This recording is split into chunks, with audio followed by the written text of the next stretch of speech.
Сәлем қыздар! Бүгін біздің косметика әлеміне шомылып, уходовая және декоративті косметика туралы әңгіме қозғаймыз. Менің атым Мөлдір. Менің есімім Дұрдона. Бүгін Мөлдірдің маған косметикада мастер-класс беруін асыға күтіп отырмын. Себебі бетін бояса да, ертесі жуып тастайтын қызбын ғой. Ал мен Айша, менде уходовая косметика 5 қабат. Бетіме бірдеңе жақпасам, өзімді дұрыс сезінбеймін. Ал уходовая косметика туралы. Алдымен уходоваядан бастайық. Жалпы уходовая косметика терінің негізін дайындайды. Тері таза, ылғалданған болса, декоративкада жақсы тұрады. Дұрыс, кейбір қыздар тек бояуға сенеді. Бірақ уход жоқ болса, ерінің құрғап, бетін қапшықтанып, тоналка бір жерге жиналып қалады. Клитипан уходта. Менде қайсы бірінші, қайсы екінші екенін де білмеймін ғой. Менің уходым жай ғана су болды. Және уход таңдауға барған кезде, мен ылғи апайлардан сұрап, бетіне бірінші, екінші деп жазып беріңізші деп. Жоқ, ондай болмайды. Ең болмағанда тазарту, тоник, крем, осы үшеуі болу керек. Мен оған плюс қылып маска, скраб, сыворотка қосам. Бірақ бәрін бір күнде жағатын қыз емеспін. Бір күні маска, бір күні скраб. Ал мен масканы тек қыздармен жиналғанда ғана жасаймын. Еще ол есіме түссе ғана. Әдемі көріну үшін емес, фотография үшін. Ал енді теріні қалай тазарту керек? Көп қыздар беті таза көрінеді деп ойлайды. Жумай жата береді. Бірақ күнделікті орта, шаң макияж қалдығы бәрібір қалады. Соны айтсаңшы, бірде макияжбен ұйықтап қалдым. Таңертең бетім түні бойы ренжіп жатқандай болды. Ал мен макияжсыз-ақ шаршап тұрамын. Қалай істесем де. Иногда шаршап келемдағын макияжымды жүрмай ұйықтап қалам. Таңертең тұрғанда бір угре қосылып тұрады ғой бетіме. Дұрыс айтасың. Ал енді келесі ылғалдандыруға көшсек, қыздар, крем деген терінің тамағы.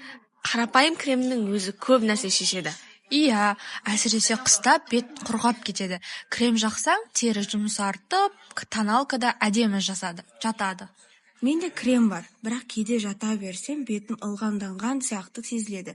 Сонда болды, жақпай-ақ қояйын деп қоя беремін. Жоқ, сен сумкаңа кішкентай крем салып жүруің керек.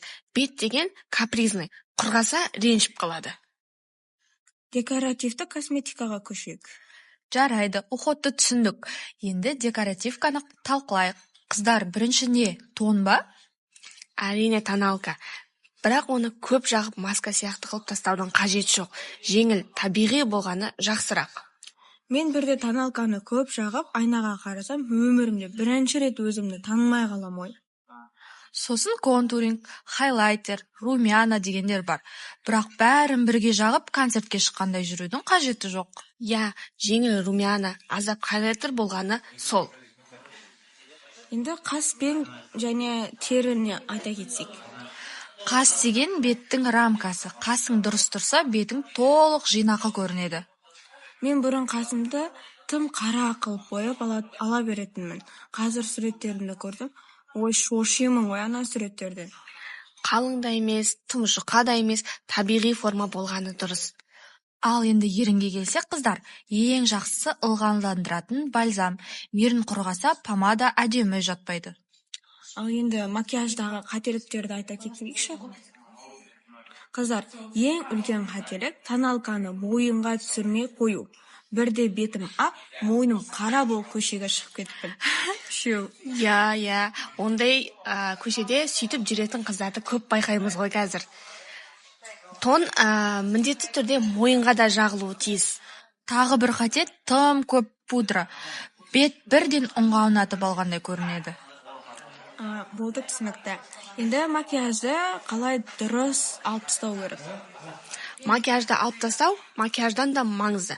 Қыздар, дымқылмайлықпен сүртіп қоя салу жеткіліксіз. 2 этап. Алдымен макияжды еріту, сосын бетті жуу қажет. Ал мен кейде шаршап жатып қала берем. Бірақ таңертең бетім өзі жазалап алады. Угре сияқты нәрсемен. Енді осы подкастымызды қорытындылай кетсек. Бүгін уходовая мен декоративті косметиканың негізін айтып өттік. Ең бастысы теріні тыңдау. Не жетпей жатыр, не ұнамай жатыр, бәрі сезіледі. Ал косметика өзін жақсы көрудің бір бөлігі. Бірақ тым асырап жібермеңдер, қыздар. Және де косметика, декоративті және уходовая косметиканы алардың алдында консультациядан өту керек, немесе сол дүкенге барып, сояқтағы консультанттармен сөйлесіп, бір ортақ шешімге келген жөн. Иә, дұрыс айтасың, Мөлдір. Бізбен болғандарыңызға рахмет. Келесі эпизодта басқа тақырыптарды жалғастырамыз. Келесі кездескенше сау болыңыздар. Сау болыңыздар.